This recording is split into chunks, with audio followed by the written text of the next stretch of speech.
మనస్సు పడే మౌన రోదన పార్ట్ 16. మీ అక్క లేదు కదమ్మా, ఇప్పుడు బయటికి పోకుండా చూసుకోవచ్చుగా బంగారం అని బ్రతిమాలుతున్నాడు. శ్రావణి, ఆహా, నా కోసం ఈ రోజు నుంచి బయట తిరుగుళ్ళు వెళ్ళనన్నారుగా, అందుకే అక్క వచ్చేదాకా మీ నిగ్రహం చూపించు, అక్కతో మాట్లాడాక అప్పుడు నా ప్రేమను చూపిస్తా అన్నది. సూర్య మనసులో శ్రావణి కాస్త దారిలోకి వస్తుందని అర్థమయ్యి శ్రావణిని దగ్గరికి తీసుకుని నుదుటిపై ముద్దు పెట్టి ఐ లవ్ యూ రా అన్నాడు. మనసైన చెలికాడు ఇష్టంగా దగ్గరికి తీసుకుని ప్రేమగా ముద్దు పెట్టి ఐ లవ్ యూ అంటే శ్రావణికి సూర్యని మనసులో వర్ణించుకోవటానికి మాటలు సరిపోవటం లేదు. శ్రావణికి ఊహ వచ్చిన దగ్గర నుంచి సూర్య చేష్టలు, అతని పనులు ఒక్కటి కూడా నచ్చేది కాదు. పూల రంగడిలా ఇష్టానికి తిరిగేవాడు. నా కోసం మారాడు అంటే మనసు లోతుల్లో ఆనందం పొంగుకొస్తుంది. శ్రావణికి పాప పుట్టే టైం ఏమో ఇంత శుభగడియలు అనిపించింది. ఇంత మంచి సమయంలో అక్క కూడా ఉంటే ఎంత బాగుండో అనిపించింది. అలా ఆలోచిస్తూ ఉన్న శ్రావణిని సూర్య కదిపి, ఇక్కడ శ్రావణి వేసుకోవలసిన టాబ్లెట్లు ఉంటే చేతిలో పెట్టి కాసేపు రెస్ట్ తీసుకో అని అన్నాడు. శ్రావణి టాబ్లెట్లు వేసుకొని, మా అమ్మని పిలవండి, నేను డ్రెస్ చేంజ్ చేసుకోవాలి అని అన్నది. సూర్య వెంటనే, మీ అమ్మ ఎందుకు బంగారం, నేనున్నాక నీకు హెల్ప్ చేస్తా అంటూ అల్లరిగా అల్లుకుపోతున్నాడు. శ్రావణి, మహాప్రభు, మీరు నా శారీ మార్చవద్దు, ఏమీ వద్దు, మీకు దండం పెడతా, మీరు వెళ్ళండి, మీరు చేసే అల్లరి అంతా ఇంత కాదు అంటూ నెడుతుంది. సూర్య, నన్ను బయటికి పోవద్దంటావు, చిన్న చిన్నవి కూడా ఇవ్వనంటావు, అలా ఎలా బంగారం, భార్యకి బట్టలు మార్చటం తప్ప ఇదెక్కడ న్యాయం అంటూ గారాలు పోయాడు. సూర్య శ్రావణి మనసులో, ఎన్ని గారాలు పోతున్నావయ్య మగడ అనుకుంటూ, సార్ మీరు వెళ్ళండి, నాకు సిగ్గెక్కువ, మీరు శారీ మారుస్తానంటే నా పై ప్రాణాలు పైనే పోతాయి, ఇక బలవంతం పెట్టడం బాగుండదు అని సూర్య వెళ్ళిపోయాడు. గౌరీ వచ్చి శ్రావణిని బ్రష్ చేయించి పడుకోబెట్టింది. గౌరీ వెళ్ళిపోయాక శ్రావణి కూడా సూర్య చేసిన అల్లరి తలుసుకుని మురిసి మురిసి నవ్వుతూ, ఎలాంటి మనిషి, నా కోసం ఇలా మారాడా, సూర్యని తలుచుకుంటూ నిద్రపోయింది. శ్రావణి 6 గంటలకు మెలుకున్నది. గౌరీ శ్రావణికి తలార స్నానం చేపించి తెల్లని వెయిట్లెస్ పట్టు చీర కట్టించింది. ఆ చీర కడుతుంటే శ్రావణికి ఎందుకో డౌట్ కొడుతూనే ఉంది. శ్రావణి గౌరీతో, అమ్మ ఎందుకు ఈ చీర కడుతున్నావు, ఇప్పుడు నైటీ వేస్తావు కదా, చీరెందుకు కడుతున్నావు అన్నది. గౌరీ, మూసుకొని ఉండవే నువ్వు, నీకు ఈ మధ్య మాటలు బాగా ఎక్కువ అవుతున్నాయి అన్నది. శ్రావణికి గౌరీ మీద కోపం వస్తుంది, కానీ తల్లిని ఇంకా ఎదిరించలేక మౌనంగా ఉంది. మంచిగా అలంకరించి తల నిండా విరజాజి పూలు పెట్టి శ్రావణికి డౌట్ కన్ఫర్మ్ అయింది. అమ్మ, నేను సూర్య సార్ దగ్గరికి వెళ్ళను, ప్లీజ్ అమ్మ అని వేడుకుంటుంది. గౌరీ, భర్తకి ఏ భార్య దూరంగా ఉండకూడదు, అది గుర్తుపెట్టుకుని మలుచుకోవాలి. ఆడపిల్లకి తాళి పడ్డాక భర్త గదిలో భర్త మదిలో ఉండాలి, అంతేకాని నువ్విక్కడ సూర్యబాబు అక్కడ కాదు, అలా దూరంగా ఉంటే భర్తలు పెడదోవ పడతారు అని తల్లి నీతులు చెప్తుంటే, అమ్మ మరి సంధ్యక్క అని అడిగింది. సంధ్యక్క వస్తే కూడా సూర్యబాబు భార్యే అవుతుంది, నువ్వు మూసుకొని ఉండు అని గౌరీ శ్రావణిని గద్దించి, ఇక తల్లిని ఎన్ని చెప్పినా వినదు అని మౌనం వహించింది. గౌరీ వెండి చెంబులో పాలు నింపి తీసుకొని వచ్చింది. శ్రావణి చేతిలో నిండు పాల చెంబు పెడుతూ, నీ సంసారం ఎప్పుడు నిండు పాలకుండలాగా తొనకకుండా వలగకుండా ఉంచుకో అంటూ హితబోధలు చేసింది. దేవుడి దగ్గరికి తీసుకువెళ్ళి దండం పెట్టించింది. రమణి గారి కాళ్ళకు దండం పెట్టిస్తుంటే, రమణి గారు, గౌరీ ఏంటి కడుపుతో ఉన్న పిల్లని ఇంత ఇబ్బంది పెడుతున్నావు అంటుంది. గౌరీ, మీ ఆశీర్వాదమే కదమ్మా దాని సౌభాగ్యం, మీ ఇంటి సంతానం కదమ్మా, మీ వంశం కలకలలాడాలంటే మనస్ఫూర్తిగా దీవించండి అని గౌరీ అంటే, రమణి గారు శ్రావణి మనస్ఫూర్తిగా కౌగిలించుకుని నుదుటిపై ముద్దు పెడుతూ, మా ఇంట సంతాన లక్ష్మివై అష్టలక్ష్ములవై కొలువుండు తల్లి అన్నది. రమణి గారి మెడలో చాలా ఖరీదైన హారం తీసి శ్రావణి మెడలో వేసింది. గౌరీ, మీ దీవెన చాలమ్మా, దానికి బంగారం అవసరం లేదు, అది చాలా విలువ కలిగింది హారం, దానికి అంత విలువైనది ఎందుకు అన్నది.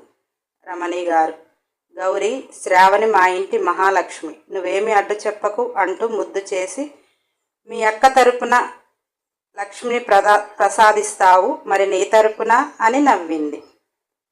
గౌరీ, అమ్మా, మీరెంతమందిని ఆడిస్తారో అంతమందిని అది కానీ మీ చేతిలో పెడుతుంది అని చెప్పింది. రమణి, ఆడించటానికి నేనొక్కదాన్నే కాదు, నువ్వు కూడా ఉన్నావు గౌరీ. అవసరమైతే ఎన్ని డబ్బులు పోసైనా మనుషులను పెడతాను. నా ఇంటికి సంతాన వైభోగమే పెరగాలి, కానీ మళ్ళీ మా సూర్యతో వంశంలో సంతానం లేమి అనేది లేకుండా శ్రావణి చెయ్యాలి, కానీ తను ఓపిక ఉన్నంత వరకు నాకు వారసులను ఇస్తే సరిపోతుంది. ఏం శ్రావణి, ఆడుకోవటానికి సిద్ధమైపోనా? ఆ రోజు అన్నావుగా హాస్పిటల్లో, మేడం మీరు పడకండి, మీరు పిల్లలతో ఆడుకోవటానికి రెడీ అయిపోండి అని. ఇక నేను రెడీ, నీదే లేటు అంటూ ముద్దు చేసింది. శ్రావణిని రమణి, గౌరీ ఇద్దరు రూమ్లో సూర్య గదిలో వదిలి వచ్చారు. రమణికి గౌరికి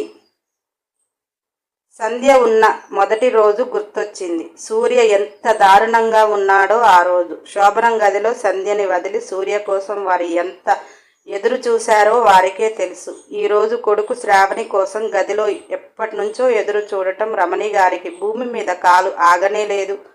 కొడుకులో అంత మార్పు ఏమిటో రమణికి కూడా అంతగా తెలియదు. కొడుకులో మార్పు మాత్రం స్పష్టంగా తెలుస్తుంది. అలా వారు కిందికి వచ్చేశారు. శ్రావణి గదిలోకి అడుగు పెట్టింది. తల్లి చెప్పిన మాట, భర్త గదిలో భర్త మదిలో ఎప్పుడూ కొలువైపోయి ఉండాలని. తన్ని తాను స్ట్రాంగ్ చేసుకుని, సూర్యాని కూడా స్ట్రాంగ్గా లేకపోతే అంత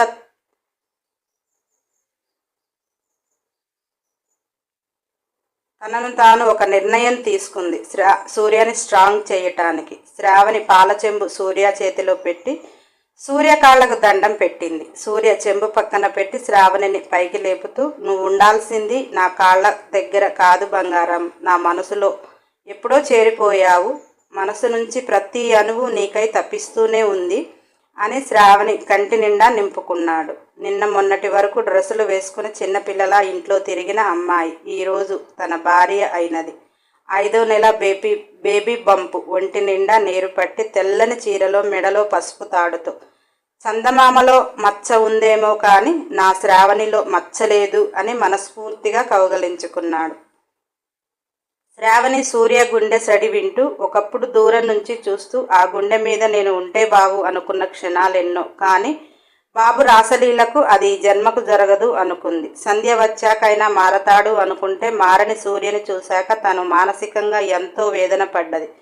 నేను ప్రాణంగా ప్రేమించే మనిషి అంతలా పెడదోవ పట్టాడా అని. అదే సూర్య ఈరోజు నా గుండెలో నువ్వే, నా అనువనువు నువ్వే అని చెప్తుంటే శ్రావణికి కూడా ఇష్టంగా కౌగిలించుకుని ముద్దు పెట్టాలి అనిపించింది. కానీ మనిషిలో వచ్చిన మార్పు నిజమా కాదా తెలుసుకోవాలని, మరియు సంధ్యక్క జీవితం కూడా ముడిపడి ఉన్నది కాబట్టి తనకు కొంత టైం అవసరం కాబట్టి సూర్య గుండెల మీద నుంచి తల తీసి, మీరు నాకు మాటిచ్చారు కదా సార్, అక్క వచ్చి ఒప్పుకునే వరకు అని, ఇదేంటి మరి ఏర్పాటు అన్నది. సూర్య, నిన్ను కాదని ఏ పని జరగదు. నీకు నేను మాటిచ్చాను. ఇది కేవలం ఈ గదిలో మనిద్దరం కలిసి ఉండటానికి. నువ్వు వేరే గదిలో పడుకుంటే నేను ఇక్కడున్నాను బయట ఉన్నానో నీకెలా తెలుస్తుంది? నీ నమ్మకాన్ని పెంచుకోవటానికి. మరియు పెద్దలతో మనం మాట పడవలసిన అవసరం ఏముంది? అందుకు మాత్రమే ఈ ఏర్పాటు. నీకు ఇష్టం లేకుండా నిన్ను తాకను కూడా తాకను. నీకు ఇన్ని రోజులు కనిపించిన సూర్య ఈ రోజు నుంచి నీకు కొత్తగా కనిపిస్తాడు. చూడు, నా ప్రేమను కూడా నీ ప్రేమ నువ్వు చెప్పకపోయినా నీ ప్రేమ లోతు నాకు తెలిసింది. నీ ప్రేమతో నా ప్రేమ ఎలా మొదలైందో నువ్వు కూడా చూద్దువులే. సూర్య శ్రావణి ప్రేమకు దాసుడు అని సూర్య అంటుంటే శ్రావణి మనసులో ఉప్పొంగుతుంది. రూమ్లోకి వచ్చాక తన ఇష్టానికి చేస్తాడు అనుకుంది. కానీ సూర్య అలా అనటం శ్రావణికైతే నిజంగా సూర్య మీద ఉన్న ప్రేమ అమాంతంగా పెరిగినట్టు అనిపించింది. బలవంతంగా పెళ్లి చేసుకున్నాడు, బలవంతంగా దగ్గర చేసుకుంటాడు అనుకుంది. కానీ తన ఊహలను తలక్రిందులు చేసిన సూర్యని చూస్తుంటే శ్రావణి మనసు, ఇలానే మీరు ఉంటే నీ పాదదాసిని నేనే అవుతా అని మనసులో మురిసిపోయింది. సూర్య శ్రావణిని దగ్గరికి తీసుకుంటే అతని మీద నమ్మకంతో తనే ఇష్టంగా కౌగలించుకుంది. సూర్య, చాలు బంగారం, నువ్వు నాకు దగ్గరగా ఉండి నాతో కలవకపోయినా నీకోసం ఎదురు చూస్తా. రోజులో కొన్ని హగ్గులు, నీకు ఇష్టమైతే కిస్సులు, నీకు ఇష్టం లేకపోతే వద్దులే బంగారం. బేబీని మాత్రం కిస్సులైతే ఇస్తా, ముందే చెప్తున్నా. నీకు కావాలంటే నువ్వు అడుగు, లేదా నువ్వే ఇస్తే ఇంకా మంచిది అని సూర్య అంటుంటే శ్రావణి ఫస్ట్లో నీళ్ళల్లో పడ్డ రోజు తెలియక పెదవులు జత చేసింది. ఈరోజు తన ఇష్టంగా సూర్య పెదవులను అందుకుంది. సూర్యబాబు శ్రావణి ప్రేమకు పాదదాసుణ్ణి అన్నాడు. ఇష్టంగా ఇప్పుడు ఇచ్చే ముద్దుతో పాతాళ లోకంలో పడిపోయాడు.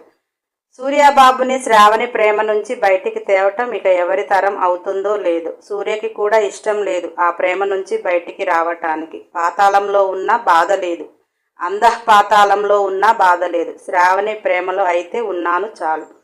అంత పిచ్చిగా మారిపోయాడు సూర్య. ప్రేమ ఎంతటి పని అయినా చేస్తుంది అని అంటే ఒకప్పుడు సూర్య విన్నాడు. కానీ సూర్య మనస్తత్వం ప్రకారం ప్రేమ తొక్క తోలు ఏమీ లేవు.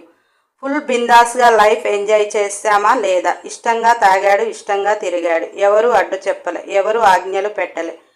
ప్రేమలు అనేటివి ట్రాష్ అని అప్పుడు అనుకున్నాడు. సంధ్య జీవితంలోకి వచ్చాక ఒక బాధ్యత గల భార్య అని అనుకున్నాడు. కానీ ప్రేమగా ఫీల్ అవ్వలేదు ఏ రోజు. భార్య కూడా ఆంక్షలు పెట్టలేదు, హద్దులు చెప్పలేదు. అలాంటి సూర్య జీవితంలో ప్రేమలో పాతాళ లోకంలో పడ్డాడు. ఎవరు కొట్టలేదు, ఎవరు తిట్టలేదు, ఎవరు ఆజ్ఞాపించలేదు. ఆఖరికి ప్రేమను చూపించిన శ్రావణి కోసం ఎదురు చూడమని శ్రావణి కూడా చెప్పలేదు. సూర్య జీవితంలో సంధ్య అంటే ఎలా ఉండేదో తెలియదు. కానీ శ్రావణి ముద్దు జరిగినాక ఇటు శ్రావణితో అటు సంధ్యతో ఇమడలేక సూర్య మానసికంగా చాలా కృంగిపోయాడు. సంధ్య లేదు అనగానే భార్యను కోల్పోయిన బాధ ఉన్నా ప్రేమను దక్కించుకునే మార్గాలు వెతికాడు. శ్రావణి ప్రేమకై పరితపిస్తున్నాడు. ఒకప్పుడు కావాలి అని అనుకున్న శరీరాన్ని దక్కించుకుని ఆనందించిన సూర్య ఈరోజు శ్రావణి కోసం ఎదురు చూడటం సూర్యకి కూడా ఆ ఫీల్ చాలా కొత్తగా ఉంది, చాలా మత్తుగా కూడా ఉంది. అందుకే అంటారేమో పిచ్చి పరాకాష్ఠకు చేరింది అని, లేదా పిచ్చి పలు రకాలు అని. ఇలాంటి సూర్యని ప్రేమ అనే మత్తు ఎలా చేసింది? అలా శ్రావణి ఇచ్చిన ముద్దుని మనసారా ఆస్వాదించాడు. కాస్త కిందికి మోకాళ్ల మీద వంగి బేబీ బంపుపై ముద్దుల వర్షం కురిపించాడు. శ్రావణి ఇష్టంగా సూర్య తలని అదుముకుంది. సూర్య పెదవులపై చిరునవ్వు. సూర్య పైకి లేచి, టాబ్లెట్లు వేసుకున్నావా బంగారం అన్నాడు. వేసుకున్నా సార్ అన్నది. శ్రావణి మంచం మీద పడుకోబెట్టి తన పక్కన పడుకుని శ్రావణి వైపు తీక్షణంగా చూస్తున్నాడు. శ్రావణి కూడా ఇష్టంగా చూస్తూ కళ్ళు మూసుకుని నిద్రలోకి జారుకుంది.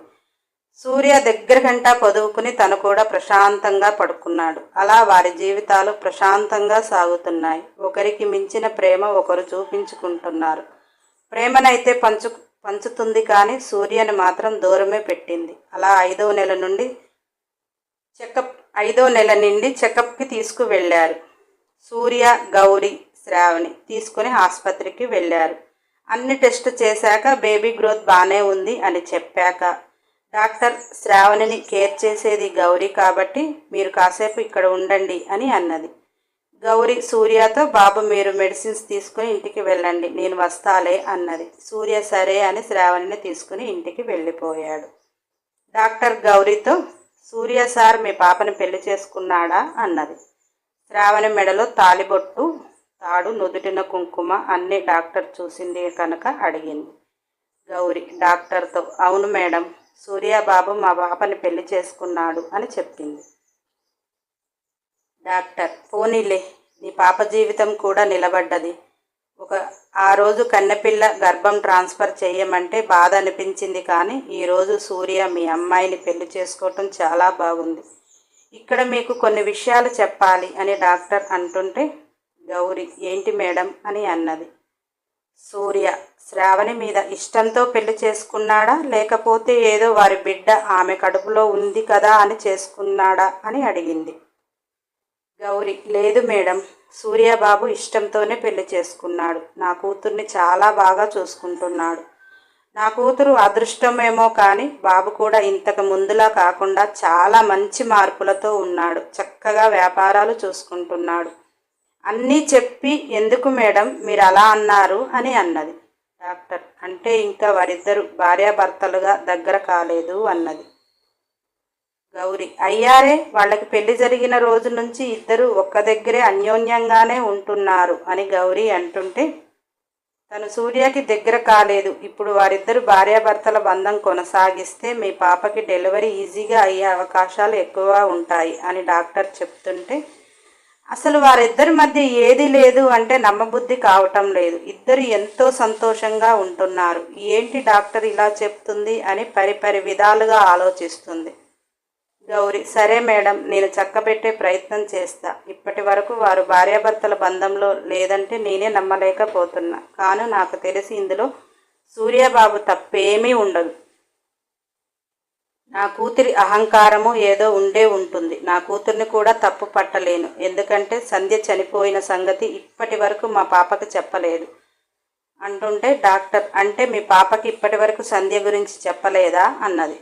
గౌరీ లేదు మేడం, చెప్తే అది తట్టుకోలేదు. సంధ్య అంటే ఎంత ప్రాణం లేకపోతే సంధ్య గర్భాన్ని తాను ట్రాన్స్ఫర్ చేసుకుంటుంది ఆలోచించండి. ఇప్పటికీ కూడా సంధ్య వస్తుంది, బిడ్డని వారికి ఇచ్చేయాలి అనే ఆలోచిస్తుంది. మేము చెబుదామంటే తన మానసిక పరిస్థితి ఇప్పుడు బాగుండదని చెప్పట్లేదు. డాక్టర్ వద్దు వద్దు, ఇప్పుడు ఇక చెప్పకూడదు, ఆమెను జాగ్రత్తగా కాపాడండి. మీ అమ్మాయి కూడా మనస్ఫూర్తిగా సంధ్యకి బిడ్డని ఇవ్వాలి అనే కాన్సెప్ట్తో ఉండి ఆరోగ్యంగా ఉంటుంది. మళ్ళీ తన హెల్త్ డిస్టర్బ్ అవుతే కష్టం. సరే, మీ ప్రయత్నం మీరు చెయ్యండి, జరిగేది అంతా భగవంతుడి దయ. ఇప్పుడు అమ్మాయిని ఎక్కువ మానసిక ఒత్తిడికి మాత్రం గురి చెయ్యకండి అని చెప్పింది. హాయ్ బంగారాలు, నాదొక రిక్వెస్ట్. 1000 లైకులు కనిపిస్తే మీరు అడిగినట్టు ఎన్ని వీడియోలైనా పెడతాను. 500 లైకులు కనిపిస్తే డైలీ ఇస్తాను. 500 బిలో లైకులు ఆ వీడియోని డే బై డే ఇస్తాను. ఇదేమీ ఆర్డర్ కాదు, నా రిక్వెస్ట్. మోటివేషన్ ఉంటేనే కదా బాడీలో ఎనర్జీ వచ్చేది. మోటివేషన్ కోసం అడుగుతున్నా. లైకులు ఇచ్చే నా మంచి బంగారాలు ఇస్తున్నారు, ఇవ్వలేదు అని అనటం లేదు. ఇవ్వని వారు ఇస్తారని ఆశ. మీరిచ్చే లైకులను బట్టి వీడియోలు రన్ అవుతాయి. అందుకనే నెక్స్ట్ ఎపిసోడ్ కోసం సబ్స్క్రైబ్ చేయండి, లైక్ చేయండి, షేర్ చేయండి, కామెంట్ చేయండి. అన్ని ఎపిసోడ్ల కోసం బెల్ ఐకాన్ టచ్ చేయండి.